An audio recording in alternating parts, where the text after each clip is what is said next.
El libro de Hebreos era un libro escrito aproximadamente en el año 65, antes de que se destruyera el templo. Hay en el libro de Hebreos evidencia y comentarios de que todavía estaban ofreciendo sacrificios en el templo.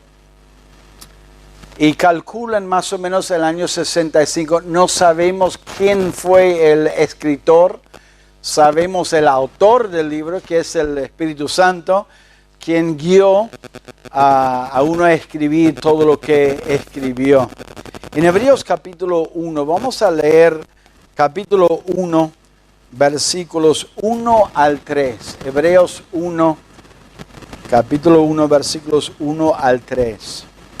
Dios, habiendo hablado muchas veces y de muchas maneras en otro tiempo a los padres por los profetas, en estos postreros días nos ha hablado por el Hijo, a quien constituyó heredero de todo y por quien asimismo hizo el universo, el cual, siendo el resplandor de su gloria y la imagen misma de su sustancia, y quien sustenta todas las cosas con la palabra de su poder, habiendo efectuado la purificación de nuestros pecados, por medio de sí mismo se sentó a la diestra de la majestad en las alturas. Hasta ahí vamos a leer en esta mañana.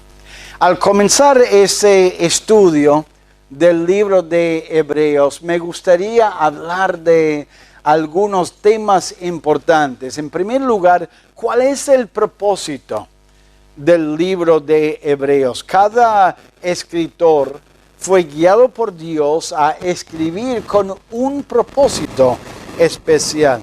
El mismo escritor de Hebreos, en capítulo 13, al final del libro, nos da su propósito. Su propósito fue de exhortar a los hermanos. Exhortar a los hermanos. Ahora, la palabra exhortar en la Biblia habla de consuelo y de ánimo. A veces nos confundimos un poco del significado de algunas palabras porque algunos lo usan mal y nos acostumbramos a escucharlo y vamos asimilando esa idea. Algún hermano varias veces me ha dicho, bueno, le di una buena exhortación, pero le di con todo, ¿eh? Eso no es la idea de la palabra exhortación. La palabra exhortación habla de animar. Se usa en otras porciones de la Biblia la palabra exhortación como consuelo. En Romanos capítulo 15 dice, a fin de que por la paciencia y la consolación de las Escrituras. Esa palabra consolación es la misma palabra exhortación. Y cuando uno consuela a una persona, ¿cómo lo consuela? Animándole, hablando tranquilo, hablándole de una manera para levantar sus esperanzas y su ánimo. Si estás en Hebreos capítulo 13, dice en el versículo 22, os ruego, hermanos, que soportéis la palabra de exhortación, esta palabra de ánimo, pues os he escrito brevemente. Esta palabra de ánimo, Dios quiso animar a su pueblo, a los creyentes, a los hebreos. Los hebreos eran judíos que salieron del judaísmo. Por ser judíos, crecieron ofreciendo sacrificios, adorando a Dios de esa manera, yendo al templo, guardando ciertas leyes del Antiguo Testamento, pero gracias a Dios se convirtieron a Cristo. Ahora, estos creyentes eran creyentes de segunda generación. Sus padres y otros también se habían convertido a Cristo, pero todavía mantenían como judíos ese vínculo con el judaísmo y los sacrificios.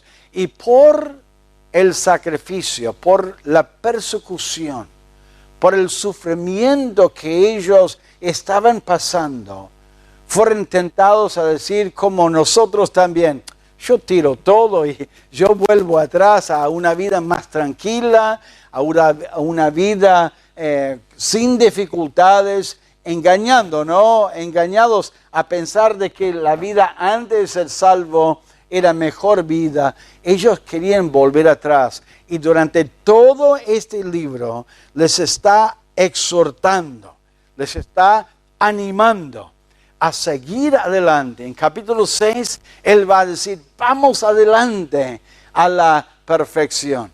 En Hebreos capítulo 12, Él les va a decir, corramos con paciencia la carrera que tenemos por delante, puesto los ojos en Jesús. Es un libro de ánimo. Vamos adelante, podemos hacerlo. Y a mí me gusta eso, a mí me gusta ese ánimo y ese propósito. Eso es uno de los propósitos del libro, de animar al pueblo. Ahora, cuando uno lee el libro de Hebreos, y tenemos que tratar este tema un poquito al principio, pero vamos a ir desarrollándolo, hay varias advertencias, hay varias amonestaciones. Algunos lo llaman advertencias en el sentido de ser una advertencia fuerte, pero más son amonestaciones. ¿Por qué? Él está escribiendo en primer lugar a creyentes. Uno ve en capítulo 3 que él habla a sus hermanos queridos. Y durante todo el libro está hablando a los hermanos, a los que conocen a Cristo. Por eso Él dice, vamos adelante a la perfección. Él no va a decir eso a algunos que no creen en Cristo o que Él duda que realmente son hijos de Dios. Él está hablando a creyentes. Ahora hay 5 pasajes, y otra vez no vamos a entrar en esos pasajes. En capítulo 2, Él habla a creyentes que están descuidando su salvación. Es posible que un verdadero hijo de Dios esté en una condición que no está cuidando su salvación, no está manteniendo una buena comunión con Dios, está descuidando su salvación. ¿Y qué pasa? En capítulo 3, Él habla de los que dudaron y no entraron a disfrutar de la tierra prometida por una falta de fe. Cuando uno descuida su salvación, ¿sabe qué? Empieza a dudar de Dios. Empieza a dudar del amor de Dios, de su relación con Dios. A veces se duda de su salvación. ¿Se es salvo o no se es salvo? Entran dudas, y cuando las dudas prosperan, uno endurece y puede endurecer su corazón y volver atrás. En capítulo 5, vamos a capítulo 5, vamos a mirarlo para que lo vean. Capítulo 5, versículo 11. Él va a decir, como judíos, ellos tenían una rica historia.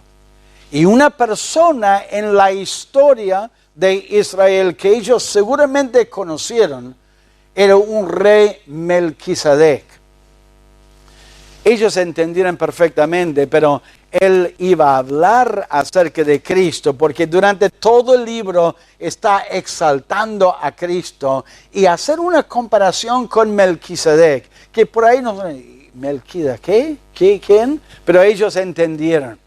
Él iba a decirle, no puedo hablar mucho acerca de esta comparación. ¿Por qué? Porque ustedes son medio densos. Entiéndanle el término denso, ¿no? Que están medio tardo para oír o no están entendiendo. Y mire lo que él dice en versículo 11. Acerca de esto de Melquisedec,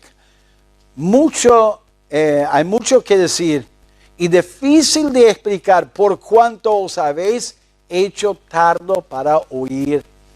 Ve que desarrolló este tiempo de descuidar su salvación, de tener dudas en su corazón y de no tener entendimiento. Qué alegría cuando veo un creyente en el Señor creciendo, porque un creyente creciendo que está manteniendo una relación con Dios puede leer las Escrituras y sacar cosas hasta que yo le digo a ese hermano, ¿cómo sacaste eso de esa Escritura? ¿Cómo entendiste? Porque están en comunión con Dios, están creciendo, están amando la palabra de Dios y Dios los está iluminando con el Espíritu Santo. Pero un creyente apartado, un creyente alejado de Dios, lleno de dudas, uno le habla de las cosas sencillas y dice, no lo veo, no lo entiendo. Son los resultados de alejarse de Dios. Y cuando se aleja de Dios, es tentado a cometer pecado. Y ese pecado puede endurecer el corazón. Y si es un verdadero hijo de Dios, Dios lo disciplina. Y eso es Hebreos capítulo 12. Esos creyentes duros, Dios los estaba corrigiendo duro. Y dice la palabra de Dios, hay porciones difíciles de entender, pero duros para comprender la palabra. La palabra de Dios habla de pecado, de muerte. En 1 Juan capítulo 5. Y hay ejemplos en la palabra de Dios de creyentes que eran muy duros y resistieron la corrección de Dios. Dios no quiere hijos malcriados. Dios quiere que vamos adelante a la madurez. Entonces, si somos verdaderos hijos, Él por amor nos va a disciplinar. Y si no nos arrepintamos, hasta que Él puede llevarnos a su presencia y llevarnos temprano. Tenemos el ejemplo de Ananías y Zafira. Eran muy duros en su corazón, muy hipócritas. Y como ejemplo a la iglesia los llevó a su presencia y murieron en el acto. 1 Corintios capítulo 11 habla de algunos que estaban enfermos, algunos estaban débiles en la iglesia, hasta algunos estaban durmiendo. ¿Por qué?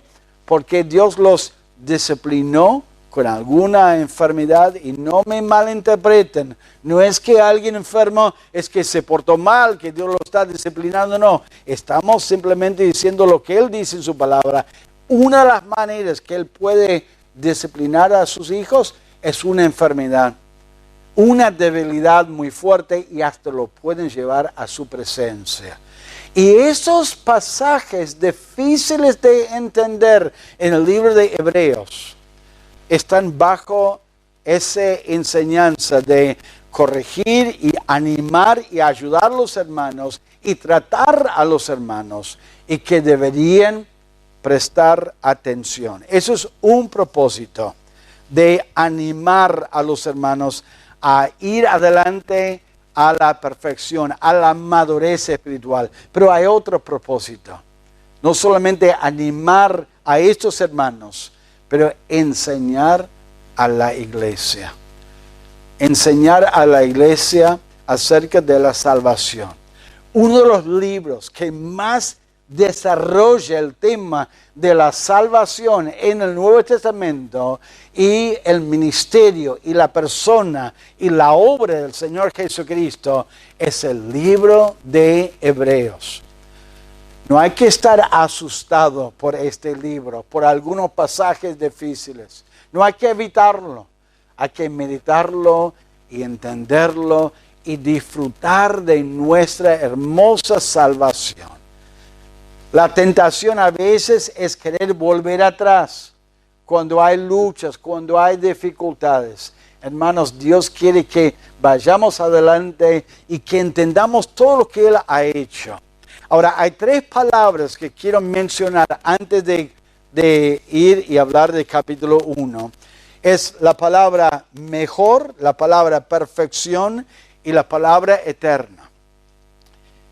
La palabra mejor, 13 veces se repite en este libro.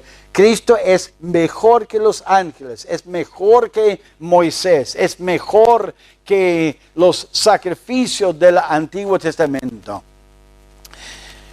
Muestra que Cristo y su salvación es superior al sistema del Antiguo Testamento de los judíos. Cristo era mejor que los ángeles, da una mejor esperanza y es mejor, establece que tiene mejores promesas. Cristo es mejor. También la palabra perfección se repite 14 veces. Vamos a mirar un ejemplo de eso en el capítulo 10. Vamos a mirar en capítulo 10. Y la palabra perfección habla acerca de nuestra condición delante de Dios. ¿Sabe que delante de Dios, cuando Él nos ve a nosotros, Él nos ve a nosotros en Cristo? Y aunque su esposa no te ve así, y tu esposo no te ve así, y tus hijos no te ven así, vos estás perfecto delante de Dios. Él no ve sus defectos, no ve sus pecados. En cuanto a nuestra relación con Él, en cuanto a la salvación, en cuanto a esa salvación, nos ve perfecto, entero, completo. En el Antiguo Testamento, la gente nunca tenía esa posición porque siempre estaban yendo a ofrecer sacrificios y eran muy conscientes de sus pecados delante de Dios. Y puede ser que usted en esta mañana está muy consciente de tus pecados delante de Dios y se siente indigno, se siente como que no merece la salvación. Sos consciente de tus fallas, de sus imperfecciones. Quizás tenés a alguien que siempre te está recordando de tus imperfecciones y de tus errores y tus pecados. Pero sabe que Dios te mira hoy, si sos un hijo de Dios, cubierto todos tus pecados y tu rebeldía con la sangre de Jesucristo. Miren en Hebreos capítulo 10, en capítulo 10, dice en versículo 1, porque la ley, teniendo la sombra de los bienes venideros, no la imagen misma de las cosas, nunca puede por los mismos sacrificios que se ofrecen continuamente cada año hacer perfectos a los que se acercan. No podían ser perfectos y ellos no se sentían perfectos, pero miren versículo 14 del mismo capítulo. Porque con una sola ofrenda hizo perfectos para siempre a los santificados. Hermanos, si conoces a Cristo como tu Salvador, ¿cómo te ve Dios en esta mañana? Te ve perfecto, te ve limpio, te ve perfecto en Él. Y esta palabra mejor y perfecto son 2 de las 3 palabras claves en este libro que va a enseñarnos. Y si podemos prestar atención y entrar en esos pasajes que lleva su tiempo. Y quiero decir una cosa. Me anima y me encanta que tomen el tiempo de leer un capítulo entero en la reunión. Y como dijo nuestro hermano Iván, tenemos que disciplinarnos o tenemos que leer la palabra de Dios. Es una disciplina.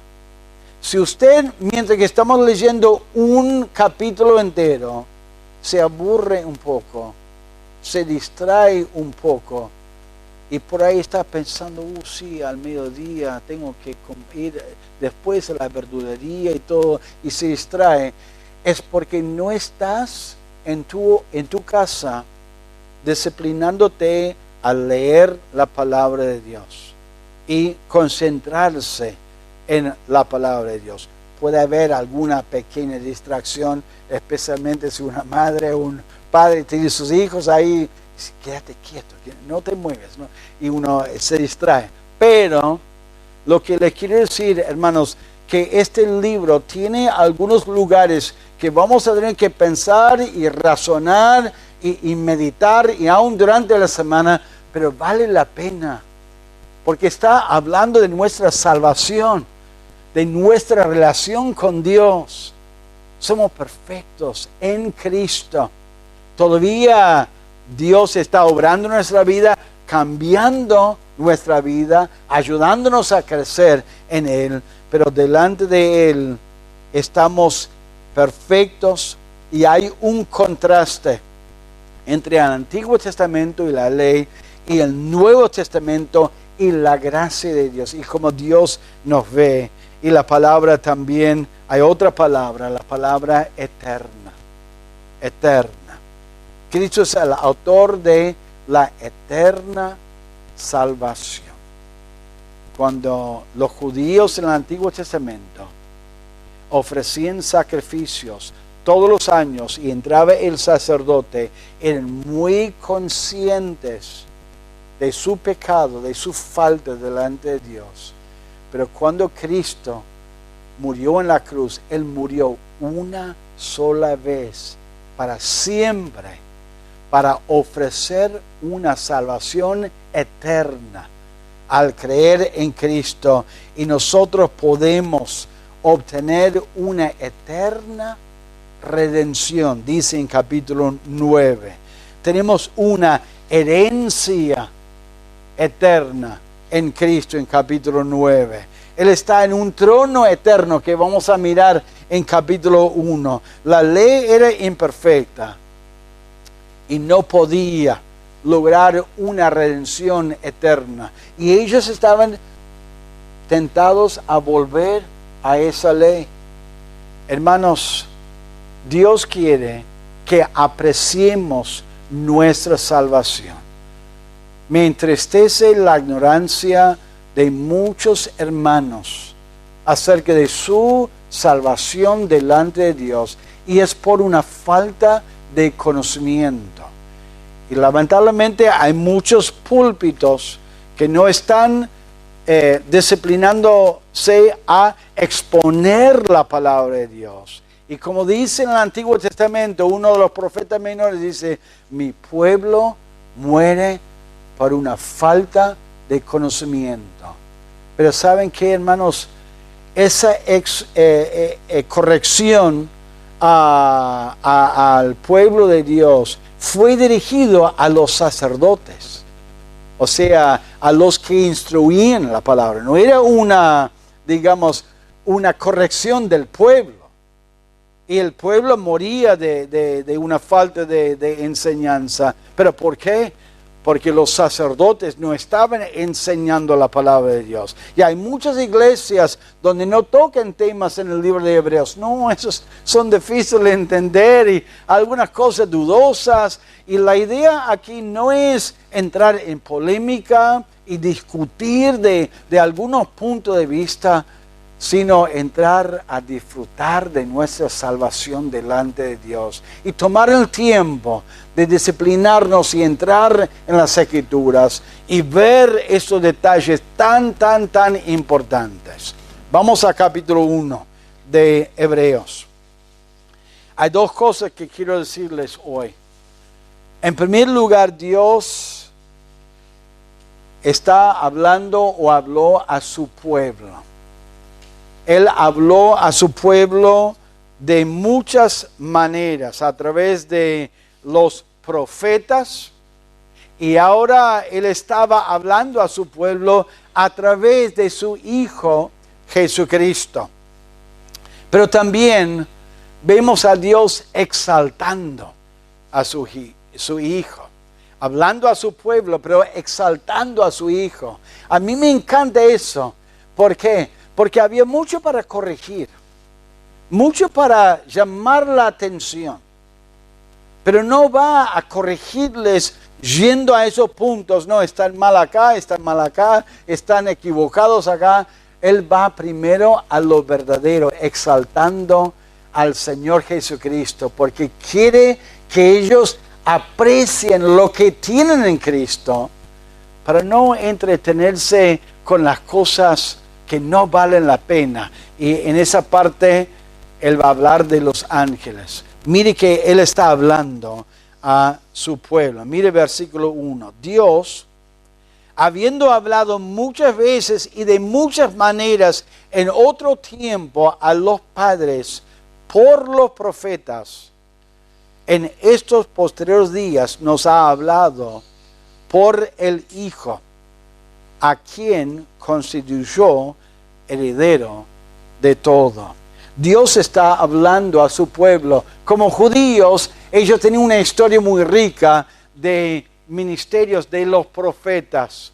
Y les llama la atención. Los judíos respetaron muchísimo a los profetas y como ellos ministraron a la palabra de Dios. Y lo hizo de diversas maneras. Utilizaba muchas maneras para hablar a los padres, no para hablar a los profetas y luego a los padres, sino a los padres. Los profetas, como recién vimos, a Oseas. Dios estaba hablando de una manera muy extraña a su pueblo, a sus padres, a través del profeta Oseas. A veces Dios habló a los padres a través de algo simbólico y les daba palabras especiales para hablar a su pueblo. Ellos respetaron a los profetas, pero ahora mire lo que Él dice en estos posteriores días, versículo 2, nos ha hablado por el Hijo. Dios dejó de hablar a través de los profetas. Dios no estaba hablando más en este tiempo a través de los profetas. Está hablando a través de su Hijo. Eso debería llamarnos la atención, ese pequeño detalle. ¿Cómo habla Dios a nosotros hoy? ¿Habla a través de sueños? ¿Habla a través de una palabra? Escuché de un pastor bautista en Estados Unidos. Lamentablemente su mujer se contagió, no se contagió, se enfermó de cáncer. Y el doctor le dijo a ella que estaba en un estado muy avanzado y que tenía que prepararse para esa realidad. Y por supuesto el pastor y la iglesia estaba orando y rogando a Dios y pidiendo a Dios. Y lamentablemente era una de esas iglesias bautistas que durante muchos años eran basadas en la palabra de Dios, pero se abrió un poco al movimiento carismático y había algunos hermanos y un día un hermano vino: pastor, en el nombre del Señor te digo que Él me habló y tu mujer se va a sanar. Sin duda, la palabra de Dios, así dice la palabra de Dios. Y la iglesia estaba contenta. El pastor estaba contento con esa palabra del Señor y confiaba en la palabra del Señor. Lamentablemente el día que murió, como venía mal, no se mejoró ni siquiera. Estaba tan mal el pastor y algunos hermanos en la iglesia. ¿Por qué? Porque Dios no habló a través de ese hombre. Así Dios no habla hoy. Dice la palabra de Dios. En otros tiempos habló a través de los profetas. Hoy está diciendo, hoy nos habla a través de su Hijo. ¿Y dónde se muestra dónde vivió Cristo? en la palabra de Dios, en Mateo, Marcos, Lucas y Juan. Cuando él mismo habla de que Cristo era mejor que los ángeles, cita el Antiguo Testamento, pasaje tras pasaje tras pasaje. ¿Cuál es nuestra autoridad? ¿Cómo nos habla Dios hoy a nosotros? ¿A través de un sueño? ¿A través de una palabra que es de una persona? Tengo una palabra del Señor, Él me dijo y me habló. No según la palabra de Dios. Una vez que se cerró la palabra de Dios con el libro de Apocalipsis, así cerró la manera en que Dios habla a su pueblo. Aquí es la palabra de Dios. Algunos dirán, pero pastor, ¿qué hacemos con la gente que dice, no dudo de la sinceridad de algunos? Puede ser que algunos saben que Dios les haya hablado, pero pretendan, algunos que están pretendiendo, otros que son sinceros y piensan. Pero márcalo, hermanos, en estos días, en estos últimos días, ¿cómo nos habla Dios? A través de la palabra de Dios. No a través de los sueños, no a través de una palabra que alguien dice que recibió de Dios. Y él dice que Dios ha hablado a través de su Hijo. Debemos nosotros apreciar la palabra de Dios. ¿Por qué? Porque es Dios hablando a nosotros. Dice en 1 Tesalonicenses, no menosprecies las profecías. Y la palabra profecía es una palabra que habla de una prédica, de uno que está expresando la palabra de Dios escrita. Por eso dice, examinarlo todo, retener lo bueno. Si alguien se levantara hoy y dice, bueno, tengo una palabra del Señor, ¿cómo podríamos examinarlo si realmente fue de Dios? Si es algo nuevo y algo diferente y algo referente a una persona, no podríamos mirar a la palabra de Dios porque es una supuesta palabra de Dios. ¿Cómo podemos examinarlo? La única manera es si uno está predicando lo que está escrito en la palabra de Dios, y así podemos examinarlo para ver si realmente es una interpretación correcta que va con la palabra de Dios. Cuidado, hermanos. Cuidado en lo que uno está escuchando. Yo creo que hay muchos hermanos sinceros. Quisieran creer ciertas cosas y escuchen que alguien diga algo y quisieran creerlo porque es algo que le conviene o algo que le gusta, pero hay que examinarlo con las Escrituras para ver si realmente es de Dios. Tenemos el ejemplo de Pablo, que fue y predicó la palabra de Dios y examinaron la palabra para ver si realmente era cierto. Hermanos, cualquier persona puede decir desde un púlpito con un letrero, iglesia evangélica, y decir algo, pero cada uno de ustedes y yo también tenemos el deber y la responsabilidad delante de Dios de mirar en las Escrituras para ver si es cierto, si es conforme a las Escrituras, y lo que es de Dios, recíbelo, pero si no es de Dios, recházalo. No, pero pastor, es muy amable, la persona es muy sincera. Mira la cantidad de gente que le cree. Tiene que ser la verdad. Lamentablemente no es así.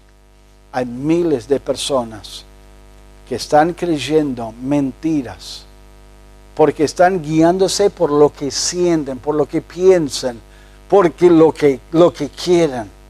Dios habló a su pueblo y el escritor de Hebreos está diciendo, Dios nos ha hablado a través de su Hijo.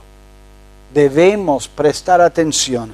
Durante todo este libro vamos a ver esa frase, si oye su voz, está hablando a través de las Escrituras, está hablando a través de la palabra y debemos escuchar su voz.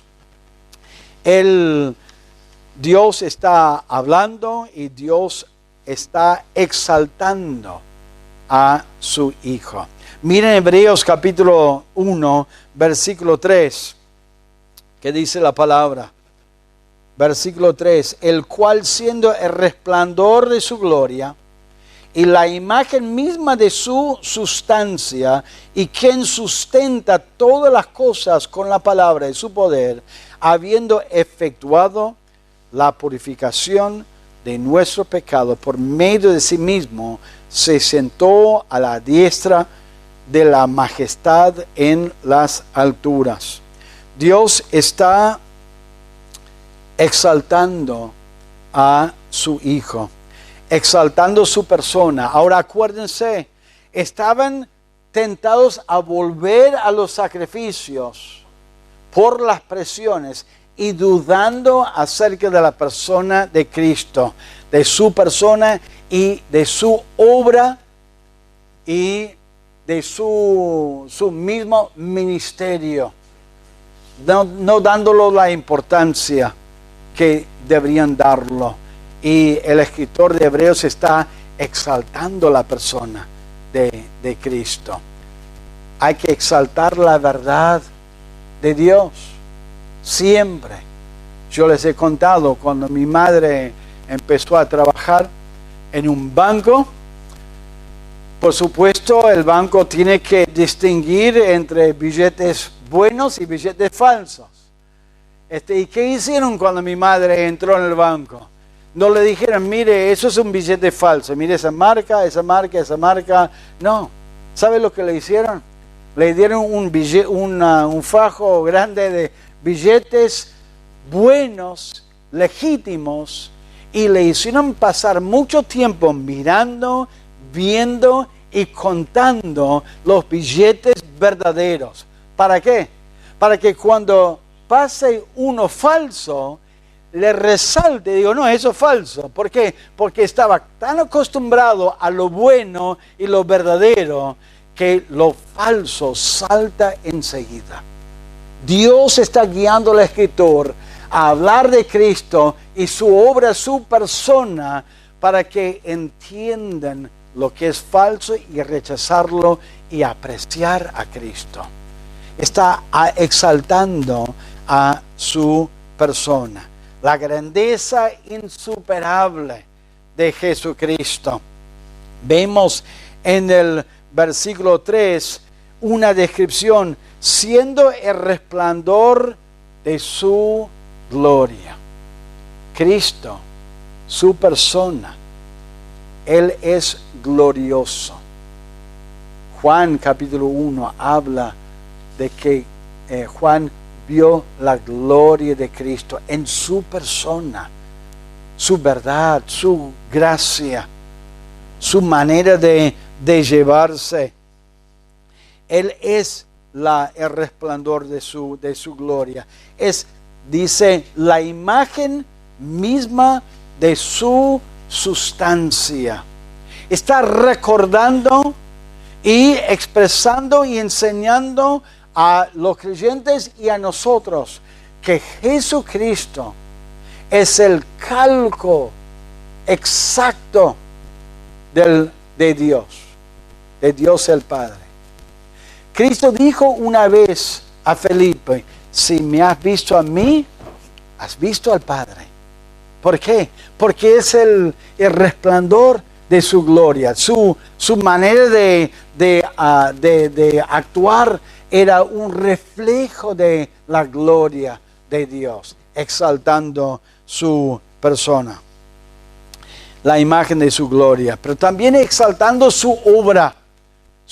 Mire versículo 2, cuando habla de su obra, dice, a quien constituyó heredero de todo y por quien asimismo hizo el universo. Cristo era y es el creador del universo. Era Él quien hizo el universo a través de su palabra. Y Él sustenta, dice la palabra de Dios, el universo en versículo 2, quien asimismo hizo el universo. Versículo 3 dice, la imagen de su sustancia, quien sustenta todas las cosas con la palabra de su poder. Y la idea de sostener algo es agarrarlo y llevarlo a un destino. Dios, a través de Cristo, Dios está sosteniendo este mundo. A veces me da risa un poco cuando los científicos, notando algún decaimiento en el mundo y cómo se va gastando el mundo sin tomar en cuenta a Dios, tienen miedo, tienen temor de que algo va a pasar. Él está sosteniendo, Él tiene el mundo y el universo en sus manos. Eso es el Dios que nosotros adoramos y quien hizo la obra en la cruz en cuanto a nuestra salvación. Y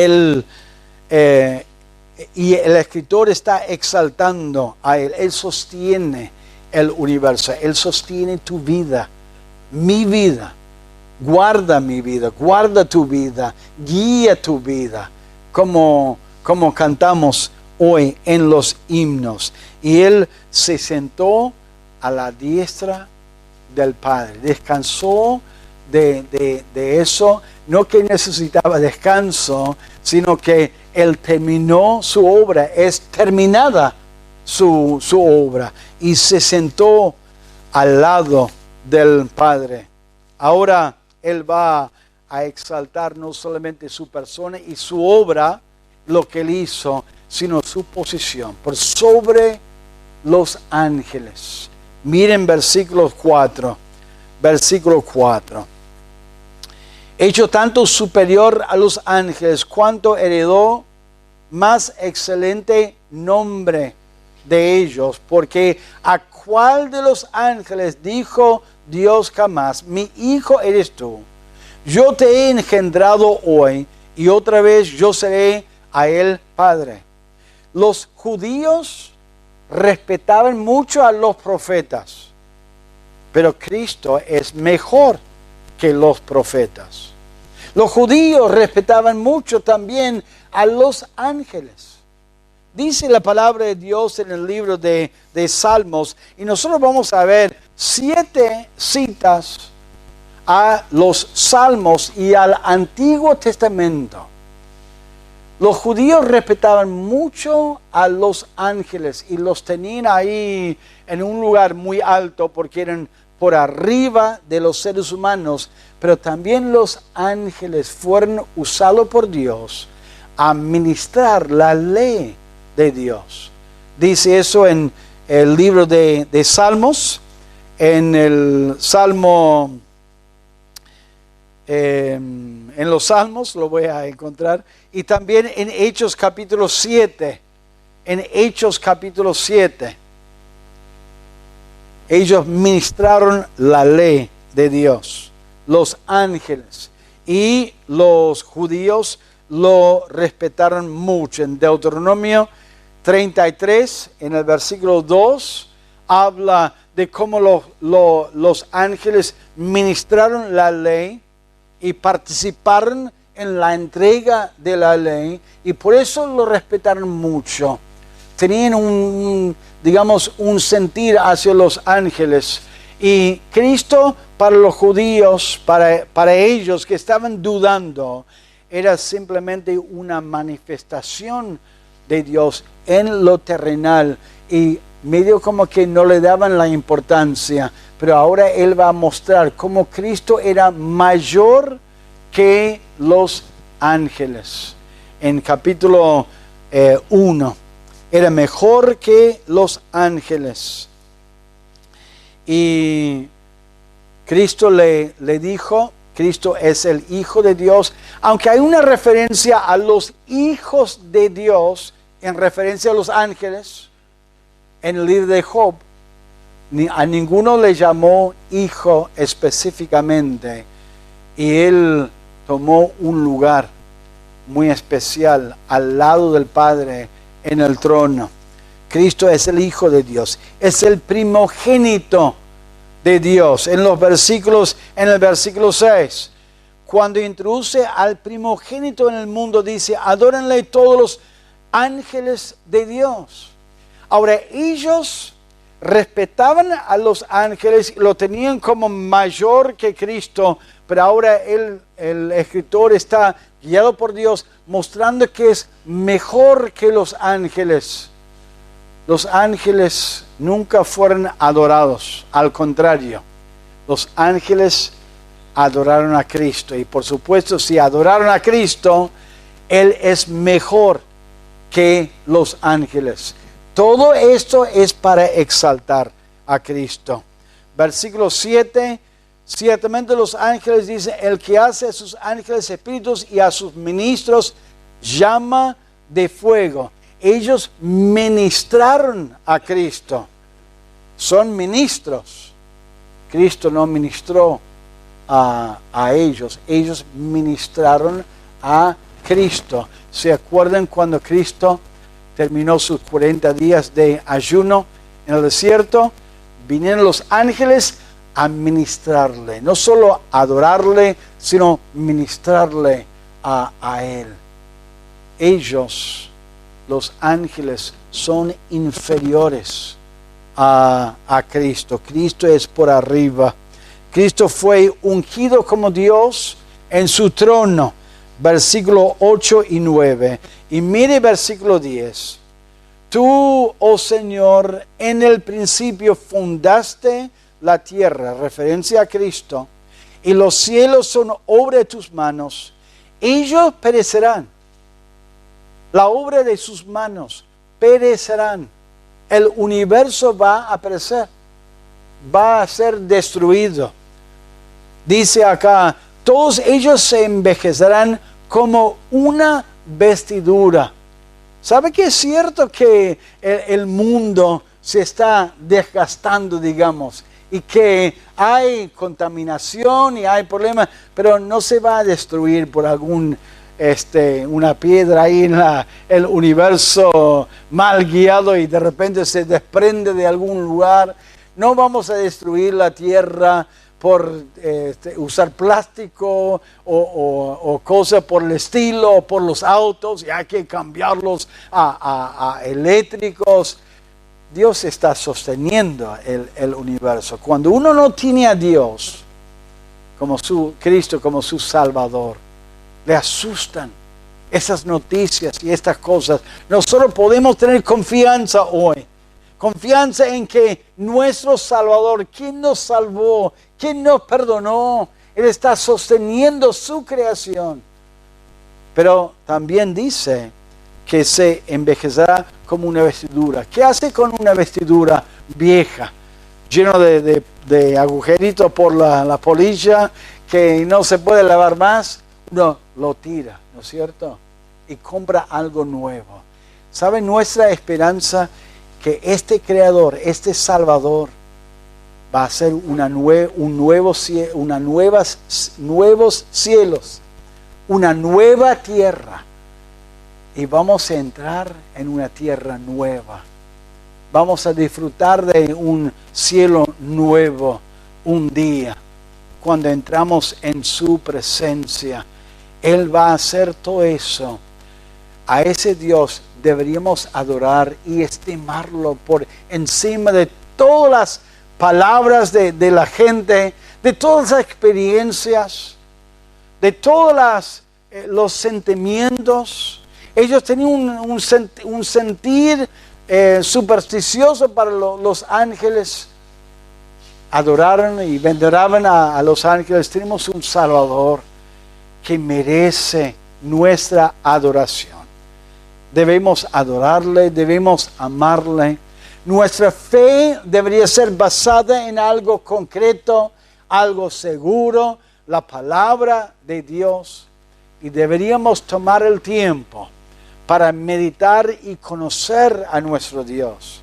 Pensar en esos aspectos. Algunos dirían, pero pastor, estos detalles de Cristo que es mejor que los ángeles, ¿no es un poco aburrido? ¿No es un poco, bueno, eso es para los teólogos? No, hermanos, es para nosotros. Debemos conocer la palabra de Dios. Debemos conocer esos aspectos. ¿Para qué? Para apreciar esa persona a quien adoramos. Él está en un lugar muy exaltado en este mundo y debería tomar un lugar exaltado en tu corazón, en tu vida. Y debemos cuidarnos de mantener esa relación con Dios, para no volver atrás, para no quedarnos en nuestra vida espiritual, sino seguir adelante a la perfección, al crecimiento y a la madurez espiritual. Vamos a orar. Gracias, Señor, te damos